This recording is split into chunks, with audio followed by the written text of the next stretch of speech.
Welcome to the Humble Hoof podcast. My name is Alicia Harlov.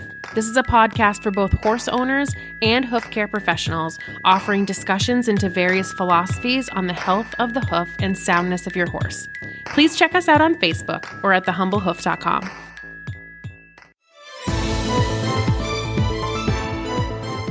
Trying to choose the right supplements for the right horses often feels like a chore, and you have enough chores as it is. Fortunately, there's Equithrive, whose mission is to make this whole nutrition equation easier on you and much more beneficial to your horses. Equithrive's lineup of pelleted supplements are developed with care, backed by science, and a 100% satisfaction guarantee. Not to mention picky eater approved. Whether you need advanced joint care for your equine athlete, gut, or metabolic support, Equithrive is your one-stop shop for feed tub fortification. Do your horses and yourself a favor and visit equithrive.com. Use the promo code HumbleHoof and get 20% off your first order, plus free and fast shipping nationwide. Don't forget to use HumbleHoof, all one word, to get 20% off your first order at equithrive.com.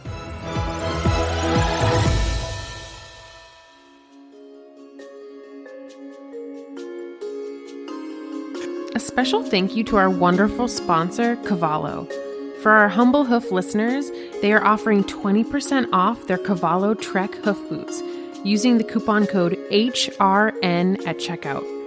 The Trek is the world's most popular and versatile hoof boot and Cavalo's toughest trail boot, while also doubling as an option for therapy or rehab. The front closure system makes it easily adaptable to various hoof shapes, and the TPU upper design allows for maximum strength while minimizing weight for the comfort and ease of movement for your horse. These are recommended by vets and trainers and also loved as transport boots by barrel racers, show jumpers, dressage riders, and everyone in between. Again, for 20% off a pair of Treks, use the code HRN at checkout at cavalo-inc.com. When I first found Bonny Mealand's website, I was just super interested in the fact that she's seen so many feral equine feet around the world and the different environments they're in and how that affects their soundness and how that affects how their hoof looks and how they move over various terrain. I wanted to talk to her about what she's seen on feral horses and their hooves versus domestic horses and what that means for how we approach these horses in terms of trimming and hoof care. So why don't we start, and can you tell us a little bit about kind of your journey into what you do now? Like, how did you get started with the Touching Wilds? Yeah, I certainly can, although I tend to go on a bit, so sorry if it's not a little introduction. So like many of us, I've been obsessed with horses my entire life, and when I got the opportunity to train as an equine podiatrist, I thought all my dreams had come true to get an opportunity to work with horses and spend time with people who really care and are invested in looking after their horses, which you tend to find in the barefoot world, particularly, I think. When I first started training, it was way back in the early 2000s. I qualified in 2005 as an EP. And we didn't have the best of reputations at that point. It was a new thing on the scene. There was some not so great stuff happening. And we all tended to get lumped in together as a sort of a negative lunatic fringe of hoof care. So that in itself had a lot of challenges. But working as an EP, I have to say, and I say this a lot to people, is the best job in the world. It's such a great way to be with horses and people who care about them. So I really enjoyed my work, and living in a remote place, having a young family, it wasn't that easy logistically. But I worked in the domestic horse world for probably about 15 years, but always specialising and enjoying working with horses that had labels like dangerous or difficult or problem horses. And I found that I loved the allowing the time for them to build confidence and to be able to ultimately get them to trust me enough to let them trim their feet in whatever way that might be. And this led me into being asked to work with a group of semi-feral, sort of unhandled, free-living ponies on a remote island off the west coast of Scotland. And when I went to that place, I have to say I was feeling reasonably confident in my abilities. I'd been quite successful. I think with all the horses I'd worked with, I'd ultimately been able to trim them. And I sort of had a method and a way of approaching things. And I may have been a little bit full of myself when I went. And thankfully, that was completely blown apart as soon as I met these ponies. So there were lots of challenges. The logistics of getting there was a big deal. There was very limited facilities. There was a huge range of behaviour.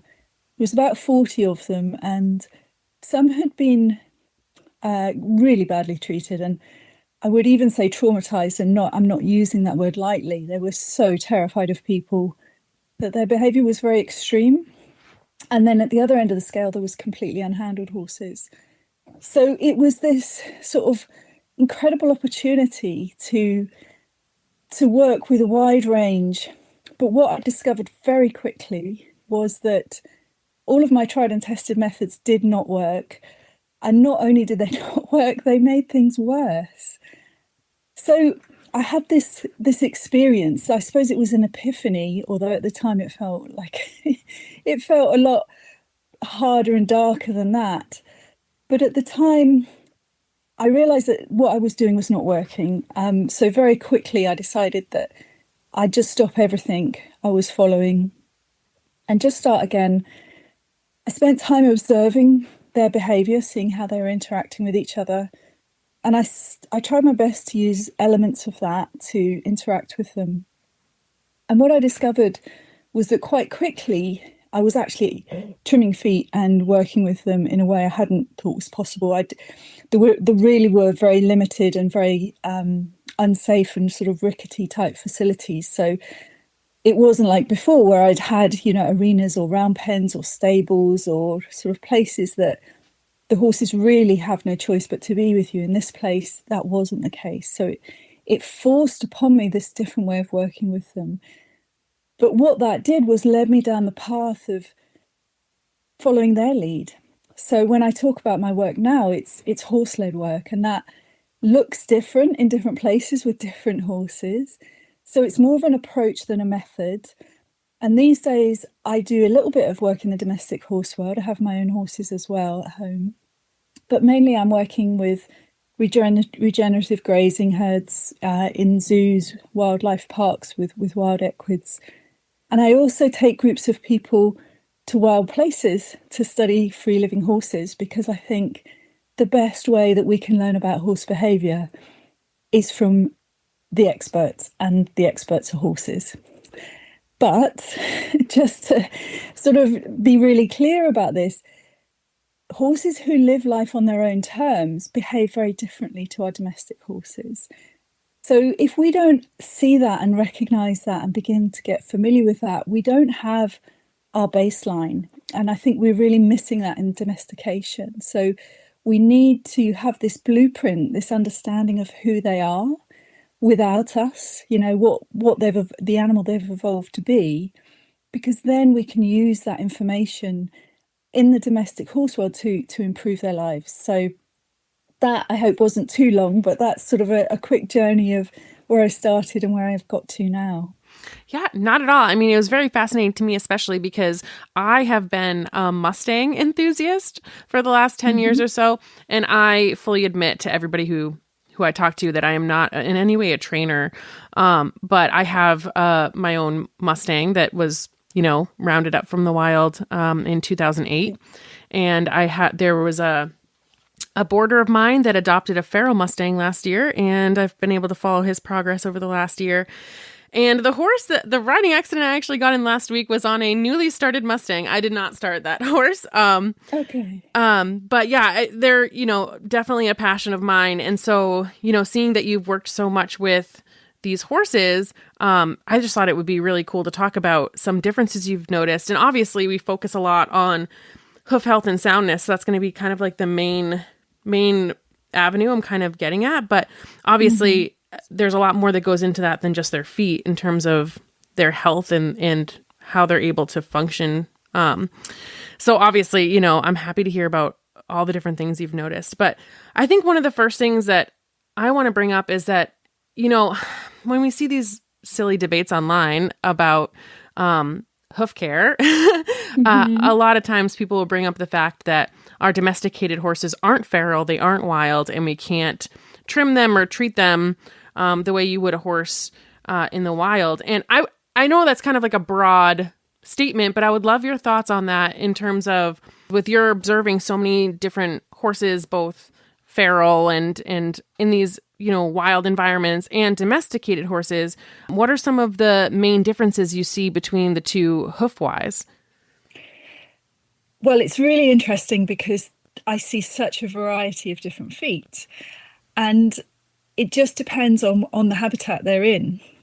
So to give you two extreme examples, last year I was lucky enough to go to the Gobi Desert in Mongolia to study the Taki, who are the Equus Przewalski, and also living wild in the Gobi Desert are the Kulan, which are the Asiatic wild ass. And it's the only place in the world where the two actually live together in the wild. So many fascinating things to see there. But that was one area of interest I was particularly interested in. And while we were there, we came across a carcass of a Kulan, and I got many photos of the feet because obviously that was really the first thing I looked at, and I could get really close and I could handle the feet, and they felt like silk. They were so abraded by the desert surface. So it's a very there's lots of very small stones, and they're traveling vast distances, these animals, and often at speed as well. And the shape that had been sculpted by these conditions is what we would consider a broken back pastern angle or a negative palmar angle, the very low heels and a long toe. But obviously these feet are high performance feet. They're doing, at least I would say 20 miles a day, covering a huge area trying to find food and water. And like I said, often very, very fast as well. Whenever we saw them, they were going at a very fast trot or cantering as quickly as possible away. So I think that, along with lots of other things that I've seen, just makes me question this idea of there being an ideal foot. I think the desert conditions sculpted the feet, and certainly the wild horse feet were different. They were more like the ones that you might see that are used in the Mustang model. So they had a higher heel and, again, just really well abraded surfaces.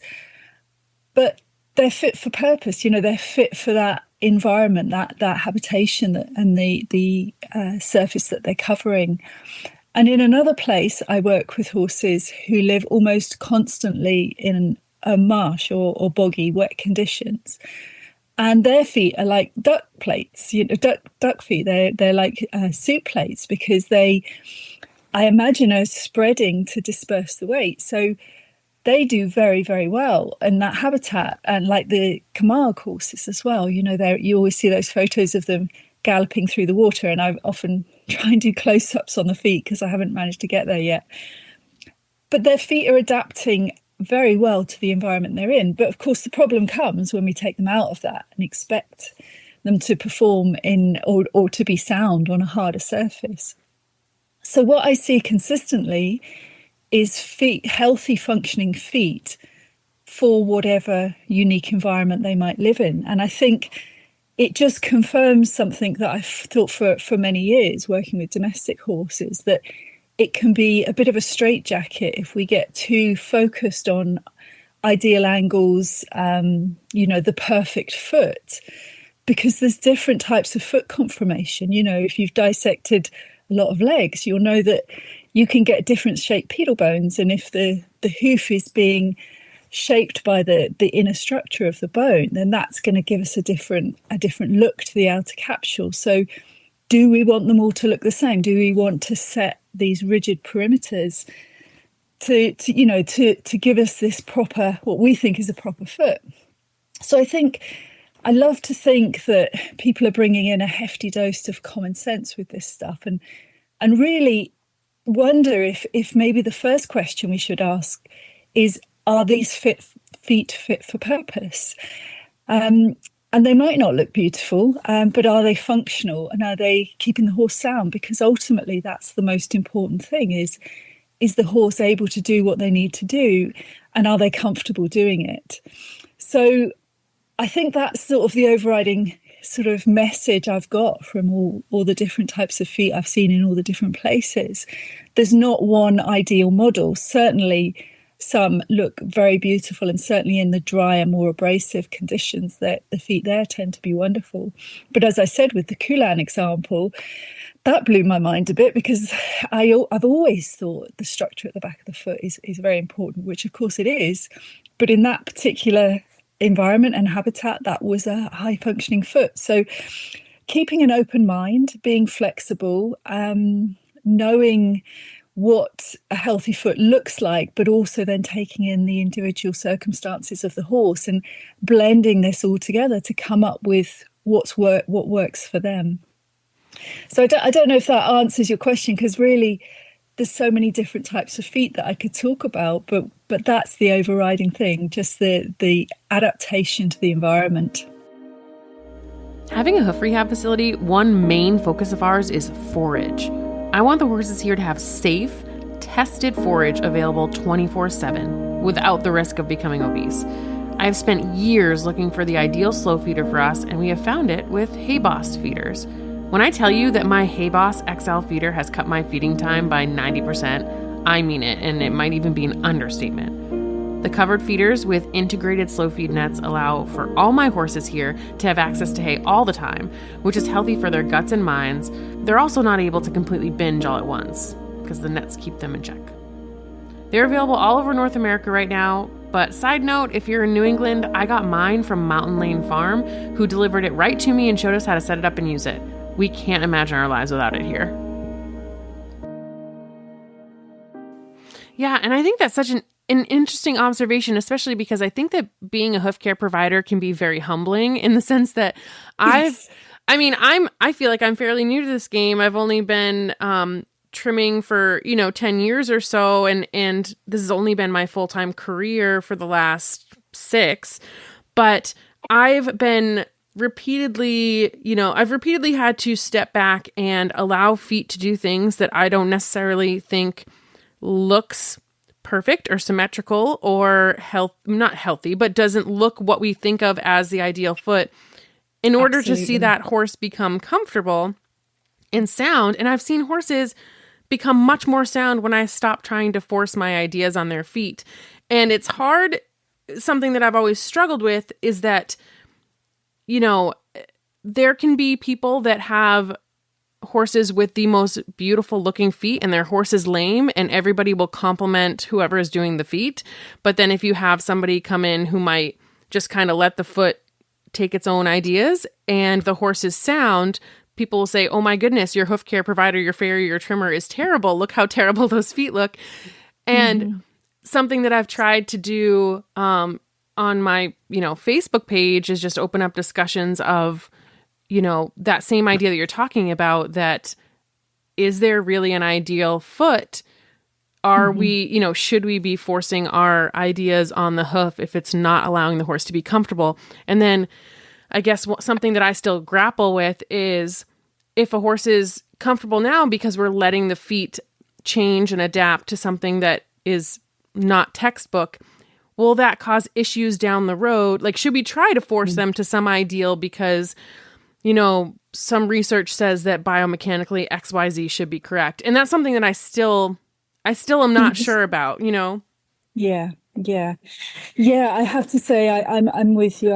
I think these questions need to be asked and continue to be asked. And I think as soon as we feel like we've got the answers, then that's probably a massive red flag, and we need to have a really serious look at what we're doing, because I don't think there are hard and fast rules. And I think that our ideal feet for that horse in that environment at that time. So we've got to take so much into consideration when we're as hoof care providers, so that we can enable the horse to meet the needs of usually what the owner wants from them. But sometimes it's just quality of life, just keeping them comfortable enough. Right. And that certainly is, and that I think for me, because I've moved more into the area of behaviour, I'm doing my master's in equine science at the moment, specialising in behaviour, and feet and behaviour are my two obsessions.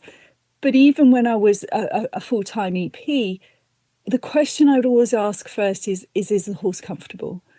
And it wouldn't be, it should look like this, or that it should be able to do that. I am a lifetime student. I think as the day I stop wanting to go and do courses will be my last day, because I love learning. So I've gone off and done equine body work and studying anatomy and physiology, and all these reasons, biomechanics, to get my head around all of this. And what I see is that it's really important to do that. I think it's really important to have a very grounded knowledge of functional anatomy and movement and all the rest of it. But I think it can come, we need to be very careful, because that can come with a bit of a tunnel vision. When you understand a bit about biomechanics, or you look at conformation, you start to see things that need correcting. But always, always, always, we need to be asking the horse. It's the horse's body. Is it okay for us to be going in and changing their body? In a small number of cases, yes. If you're looking at rehab after injury, then actually things like the passive physio that Sharon May Davis suggests, things like that could be really useful. Sometimes we do need to physically change their feet for a period of time so that we can improve. So after laminitis, for example, we need to make sure the toes don't get away on them to help them regrow a healthy hoof capsule. But generally, I think the answers need to come from the horses. So we need to learn and to be more open to taking a step back and seeing what they're offering us, learning what they are trying to express to us, whether that's pain or discomfort, which, there's a lot more information about that these days, and we're tuning ourselves into it. But something that I'm passionate about is research into friendships and happiness, and what does that look like in horses? We know the pain phase scale, and we know Sue Dyson's ridden horse pain ethogram, things like that. But getting to know our horse's baseline of homeostasis, of sort of neutrality and happiness, that's important. And going along with them, trying things. It's not to say don't do anything. Try things, but use the feedback from them. And I think if we can balance this intellectual cleverness that we have with an openness to learning from the animals themselves, then I think there's a sweet spot in the middle of those two things, so we can bring this skill and this knowledge into what we're doing with them, but we're not enforcing things on them because we think it's right. Because I know I've done that in the past, and then further down the line, I've regretted it. It has actually ultimately been the wrong thing, and it can be a steep learning curve and a difficult process sometimes. But I think just not looking at, particularly at the static sort of, or even gait analysis, even sort of breaking it down. It's such a scientific sort of deconstructing of the animal itself, themselves. Whereas if we're looking at their behaviour and we know them as individuals, I think that information should be as important, if not more important, when we're making these decisions. So I don't know if that was a clear answer, but it's something I think a lot of. And I think it's good to bring our skill and our knowledge, but I think, I know my own experience. I am completely, constantly humbled by situations, particularly to do with horses. Usually when words come out my mouth like, it's definitely going to be like this, or that will never happen, that's usually a sign something's going to change. Absolutely. And actually, something that you mentioned I'm really curious about is you said that some horses in different environments, you see their feet adapt to that environment. And are there any commonalities that you see, for example, very wet environments? I know that you mentioned that the feet were more like duck feet. Are there some commonalities that you see on similar environments where the horses seem to be the most sound if their feet are a certain way that you can kind of speak to on that note? I would say that the key thing that I've seen is always to do with the nutrition. It's always to do with what they're actually eating as well. And very often in these free living environments, they have a huge range of plant species to choose from. And even though there can be variations in the sort of the anatomy of the foot or the physical look of the foot, it can be more to do with how quickly the feet grow. You know, if there is a problem, how quickly does that resolve? But I have to say, one thing that is consistent in all of the populations that I study is I'm struggling now to even think of lame horses, and certainly not any with a prolonged lameness. So I would be reluctant to sort of say there's any one particular characteristic or set of characteristics. But if the nutrition's there, they're traveling over varied surfaces. It seems like when they're youngsters, you know, the development of those feet is just phenomenal, and they're set up for life. So that seems to be the key thing.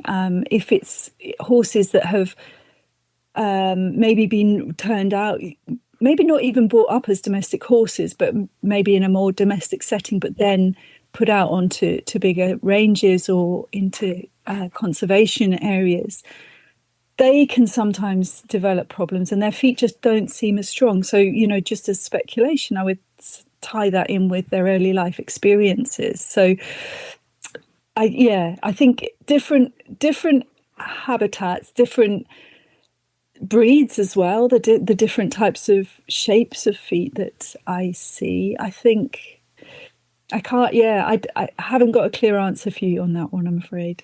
Yeah, that's okay. And I agree with you too about the biggest things I've seen impact the soundness of a horse is diet and movement. And that's a huge reason why I put track systems up on my property, because I don't have hundreds and hundreds of acres to let horses just free roam. And, you know, the track system has various surfaces and different areas of different kinds of forage. And I've seen huge improvements in hooves, but I agree that, you know, if they're not getting that from a young age, we're kind of starting with a lesser potential as they're older. But so I guess this is obviously a speculation, since I don't think we have any studies on this, but do you put much stock then in the genetics? I know that obviously different breeds are going to have different, you know, for example, I was saying to somebody yesterday that a cob is going to most likely have thicker walls than a thoroughbred.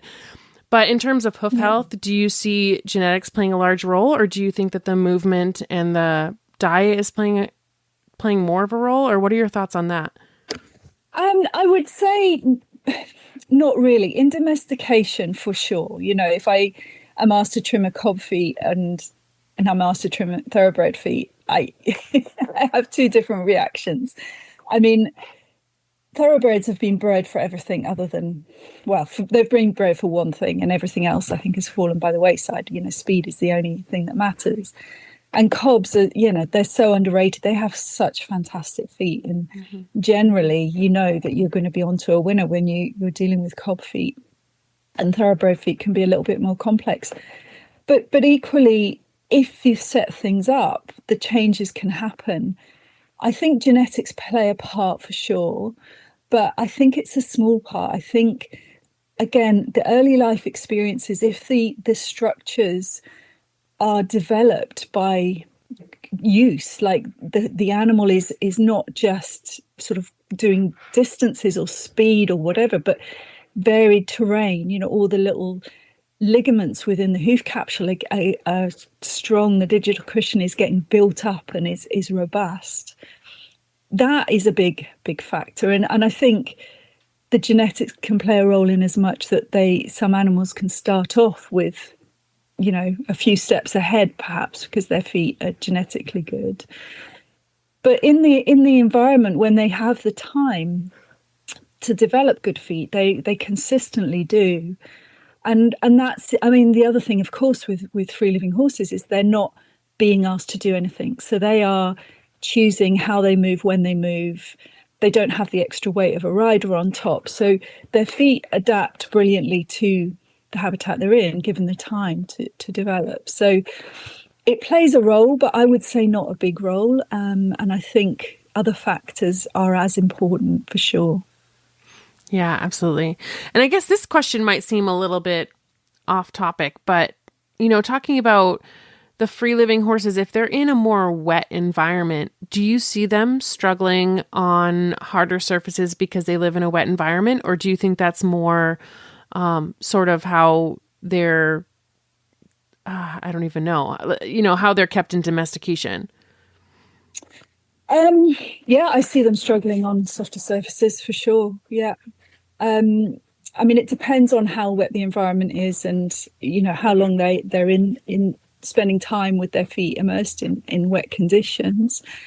I think any change in environment is going to affect the horse in some way. So, for example, there's one place that has a lot of very wet ground, very marshy, and sometimes horses are brought into that place.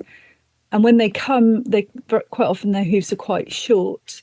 So to start with, when these horses go out on this marsh, they're sort of sinking down and they're struggling to move over this surface, and that that can be quite detrimental for them. But their feet will change and adapt, and quite quickly you see them sort of moving over the surface of the ground. The weight dispersion of the feet has changed, and again they've adapted to this habitat. But when they've got those feet and then they come off onto harder ground, they're used to the soft conditions. Very often they don't have much of a frog, and they won't necessarily go lame or be really sore, but there's a change to their movement, and it will take time for those feet to adapt back. So it really depends. And my own horses, I live in a very wet place on the west coast of Scotland, and I've just sort of resigned myself to them not having the best frogs in the world.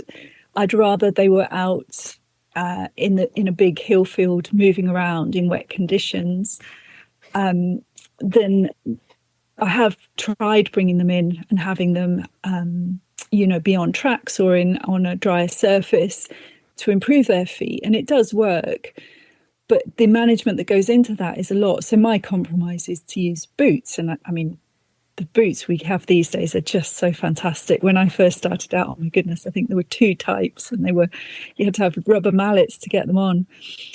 So I think things like that play a part, and this is again going back to taking everything into consideration. And I know as a hoof geek how obsessed and how that can become the number one priority to look at the feet, but looking at the bigger picture. So like I say, for me, I just am resigned to horses without the best frogs in the world. But for me, it's more important that they're out moving around and able to, cover distance and explore the terrain a bit more. So just balancing all these things out, I think, is always really important, and knowing what's ideal. I mean, that was a big thing with the equine podiatry training. The first year we spend learning about normal feet, healthy feet. And then that gives you this sort of baseline, this understanding of good foot anatomy, good function, because then you can go into pathology and then you can recognize the difference. And I mean, certainly in behavior, I believe that's missing. We go straight into domestic horses, which generally are showing sort of behavioral signs of stress and various things going on for them. And we don't have a baseline. That's the value of studying free living horses. They give us a template of who horses are. And I think that really, ties in really well with the feet. It's like, what's ideal, but then you take in all the considerations around their lifestyle and your own limitations or abilities to work out what's the best way forward. And we've got so many options that we can develop now, and there's lots of exciting possibilities. And I think that's something that is wonderful. I've seen the barefoot world just explode, and yeah, it's so exciting. Yeah, and honestly, I think one of my flaws is that I tend to assume that all hoof issues are something else other than the actual hoof. So it's funny. I mean, I almost have to remind myself to focus more on the feet sometimes, because I'm always talking to people about diet and movement and environment and gut health and stress and, herd dynamics and that kind of thing, over actually what to trim, because I think that if you have a horse that's thriving, they're going to grow a healthier foot, and we can't make up for that by just removing something on the bottom of the foot. I agree. Yeah, absolutely. I think that the longer I spend looking at feet and working with horses, the more I realize I don't see that many actual foot problems. Like you say, it's symptoms showing up in the feet, and when you do get a foot problem, it's so easy to fix. It is just trimming the right shape or whatever it might be. But this is the thing to consider, and I think this is the difficulty or a challenge for people when they take their horses barefoot. They don't quite realize. They think that you get the feet looking good, or you get the right trimmer, and off you go. But there's so much to unpick and unravel. And I mean, I'm always describing feet as the barometer. They're just telling us what's going on for the horse, and that's part of the picture, and it can be a very useful part. And I think probably one of the best signs that we have. And I think shod horses, we miss a lot just because there's so much covered up by the shoe. So I'd rather know what was going on and be able to adjust accordingly and just not be aware of things in the first place. Yeah, and I'm the same way. I mean, I think that the feet are like that check engine light, and instead of just, putting a sticker over it and assuming everything's fixed, you're kind of investigating. And so I like that instant feedback that we get when they're able to feel the ground. And I guess one last question, and obviously it might be one that you can't really answer, but that's okay. We don't have to go into it if you don't want to, but knowing that there's so many different ways that feet can look for a sound horse, do you or would you change your trim based on the environment?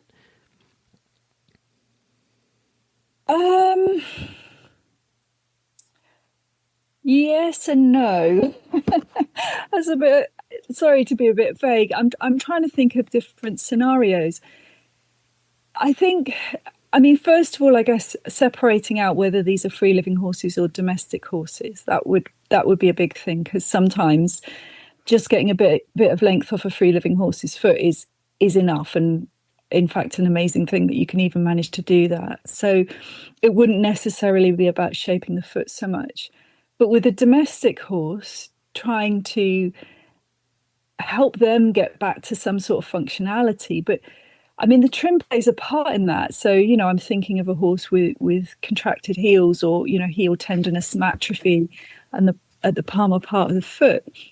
Using different surfaces, comfortable surfaces, putting them in boots and pads, things like that, encouraging them to use the foot in a way that is going to build up strength over a period of time, which the trim can play a part of, is a big part of that. But it depends what you have the capacity to do. So I think, the answer would be it depends. As my dear friend Jane Hunt used to say to just about every question she was asked. Yeah, I agree. I mean, I have a hard time answering that too. And actually, it's why I don't give any trim advice remotely or in general, because I feel like I make my trim decisions when I see the horse and I pick up the feet in person. Yeah. So it does get really tricky. That's so important. And I think, as people are becoming more aware of what goes into keeping horses barefoot and horse care in general, we've definitely, I hope, I'm ever optimistic, but I think we're on a positive trajectory of taking horses' needs into consideration, you know, not just what we want from them. And I think being able to piece, I often use the analogy of putting together this puzzle, this jigsaw of all the different elements that is going to be different for different horses in different places, and being able to support the owners and help them find the way that's going to work for them and their horses. So I'm the same, you know. I mean, what can you tell from a static photo? What does that tell you? All of us can make judgments on the angles and the shape and the color or whatever it is we might want to talk about, but we have to see the horse moving, where they're living, what the history is. All of these factors have to come in, and you know, that's one of the joys of being an EP, is that, you know, the extensiveness of the training, the depth that you go to. You know, when I first qualified, I was, you know, couldn't look above the feet. I thought it was all about the feet, and then very quickly learned that it's the whole horse. And certainly for the association that I'm a member of, the Equine Podiatry Association, a whole horse approach to hoof care is our tagline, because that encapsulates what this is, the feet, the trim. This is our main focus, and this is one of the really tangible things that we can look at. But actually, we're going to look at every element of the horse's life and see what we can do to help in a big picture way. Yeah, absolutely.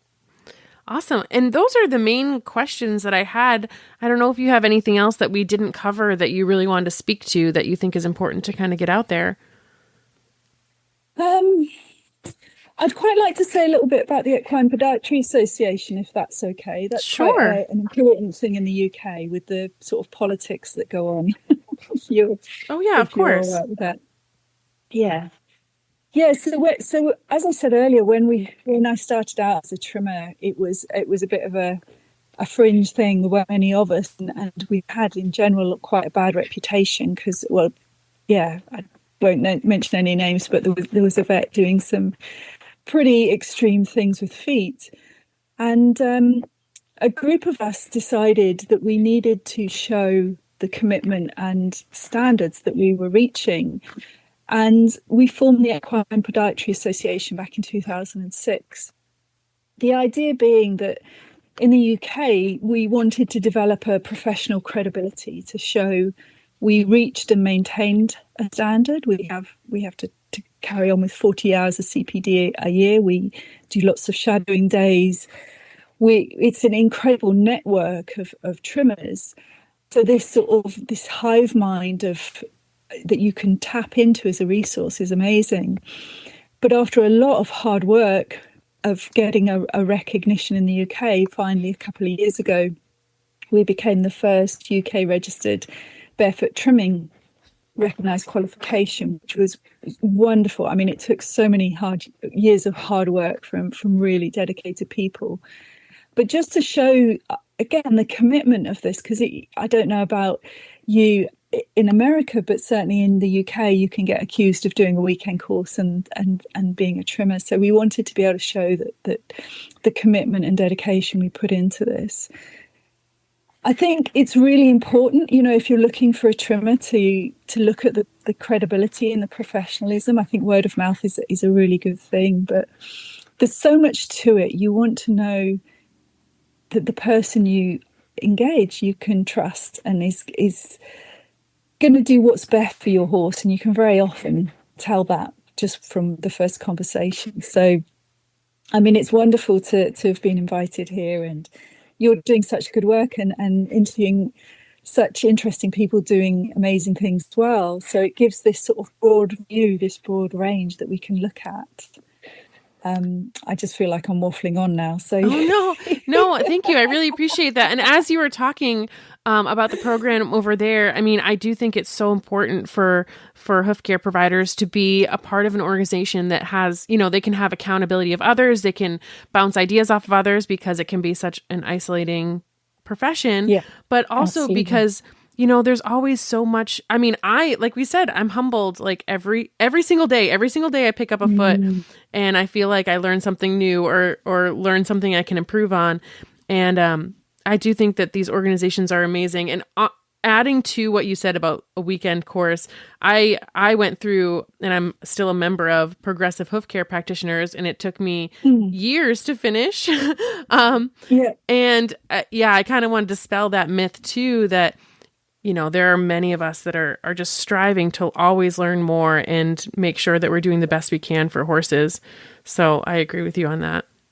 Yeah, absolutely. It's so important. And I think this idea of support of each other as well, you know, there's so many people in so many places doing great stuff, and being able to link that up and have conversations is really important. There's enough divisiveness in the world. And I think if there's any way to be able to, I mean, ultimately we're doing it to help horses, aren't we? So, you know, let's help each other on the journey with that. Right, exactly.